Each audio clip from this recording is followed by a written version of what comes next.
My wife went on a business trip, so I thought I'd surprise her with the kids, but the surprise we got instead, I'll never forget. My name is Michael Anderson. M to my friends.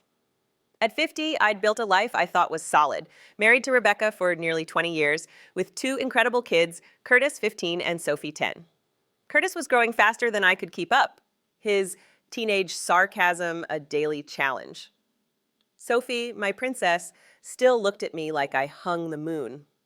But one impulsive decision to surprise Rebecca on her business trip in Boston unraveled everything, exposing a betrayal that left our family in pieces. It was a typical Wednesday morning, 3 days into Rebecca's week-long consulting gig in Boston. The house felt empty without her. Over breakfast, I watched Sophie push Cheerios around her bowl while Curtis scrolled through his phone, earbuds in. I gulped coffee, missing Rebecca's presence. Her trips were routine, but this one felt longer, heavier. Then an idea struck like lightning. What if we fly to Boston to surprise Mom this weekend? I set down my mug, grinning. Sophie's face lit up like Christmas. Really? To her hotel? Even Curtis looked up, impressed. That'd actually be pretty cool, he said, a rare endorsement from a teenager. By noon, I'd pulled strings at work for a Friday off, excused the kids from school, and booked 3 tickets to Boston.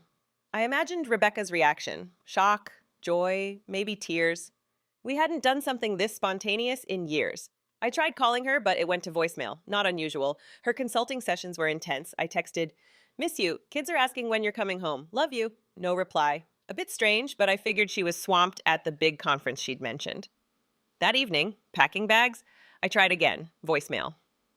A knot formed in my stomach, but I dismissed it. Rebecca was a shark in high heels, thriving in the competitive consulting world. She was just busy. The flight to Boston felt endless. Sophie chattered about showing Mom her new stuffed bunny. Curtis stayed lost in his music. I called Rebecca 3 more times before boarding, straight to voicemail. Another text. "Hope your meetings are going well. Miss you." Delivered, but no response. Curtis noticed my fidgeting. "Why are you checking your phone every 5 seconds?" he asked, pulling off his headphones.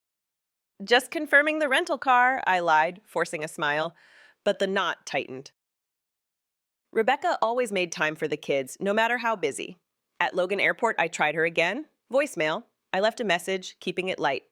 "Hey babe, just checking in. Call me." The rental car process was a mess. Wrong reservation, long lines, Sophie needing the bathroom twice. By the time we reached downtown Boston, it was past 8 p.m. Sophie whined about hunger. Curtis echoed her. "Let's get to the hotel," I said, knuckles white on the steering wheel. "Maybe Mom can join us for dinner." At the Marriott, the lobby's marble floors and soft lighting impressed the kids. I told them to wait on plush couches while I checked in. The receptionist, a young woman with a professional smile, confirmed Rebecca was in room 718, but got no answer when she rang. "Mrs. Anderson checked in with a +1, she added hesitantly. My heart stopped. "A +1? I echoed. She looked uncomfortable. "The reservation shows 2 guests. I assumed—" "I'm sorry." I forced a laugh, probably a colleague sharing to save costs.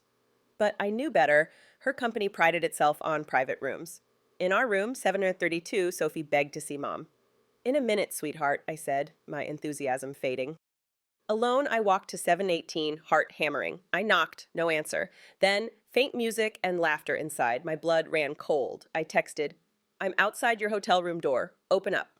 The sounds stopped. A male voice murmured. The door opened slowly, revealing Rebecca in a bathrobe, hair disheveled, face flushed. "Jason, what are you doing here?" she hissed, stepping into the hall and pulling the door nearly shut. "Surprise," I said, voice flat. "The kids are here, in our room." Her eyes widened. "The kids?" Before she could say more, a man appeared, tall, fit, early 40s, buttoning his shirt. "Becca, is everything okay?" My vision narrowed. "Who the hell are you?" I demanded. He looked confused. "I'm Trevor from the Chicago office. I didn't know Becca was married." The words hit like a punch. Rebecca flinched, but didn't deny it. Trevor grabbed his jacket and left, muttering apologies. Alone, Rebecca insisted it was a one-time mistake. "You should have called," she said. "I did," I snapped, multiple times. I returned to our room where Sophie's excitement clashed with my dread. Curtis, too perceptive, asked, "What's wrong?" I dodged, ordering room service, burgers, fries, chocolate cake. Rebecca arrived, composed, hair brushed, makeup fixed. Sophie launched into her arms, oblivious. Curtis stayed distant, his "Hey Mom" icy.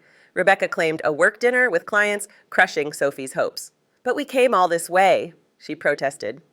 "Tomorrow, I promise," Rebecca said, avoiding my eyes. In the hall, I confronted her.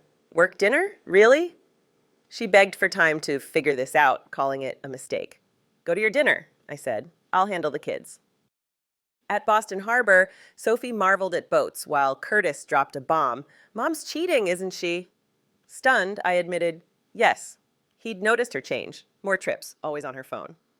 "Divorce?" he asked. "Maybe," I said, promising our love for him and Sophie wouldn't change. Back at the hotel, Rebecca was waiting, angry we'd been out.